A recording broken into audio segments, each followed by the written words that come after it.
جس طرح صحابہ رسول اللہ پہ ایمان لائے تھے، اللہ پہ ایمان لائے تھے، تم بھی ان کی طرح ایمان لاؤ گے تو فقد اہتدوا،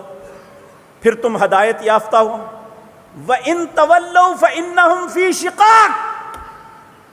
اگر اس کے علاوہ میرے نبی کے صحابہ کے علاوہ کسی اور طریقے سے ایمان لانے کی کوشش کی، فَإِنَّهُمْ فِي شِقَاقٍ، یاد رکھو بدبخت ہو تم۔ تو اگر ہم صحابہ کے ایمان کو اپنا ایمان اس طرح ایمان لائیں گے تو پھر تو ہم فقد اہتدوا، ہدایت پہ ہیں۔ وَإِن تَوَلَّوْا، اگر ان صحابہ پہ اعتماد نہیں کریں گے، ان پہ تبرہ بازی کریں گے، ان کے خلاف باتیں کریں گے، انہیں گالی نکالیں گے، ان کے متعلق برے کلمات کہیں گے، تو رسول اللہ صلی اللہ علیہ وسلم کا حکم ان کے متعلق بھی سن لیں۔ نبی کریم نے فرمایا من سب اصحابی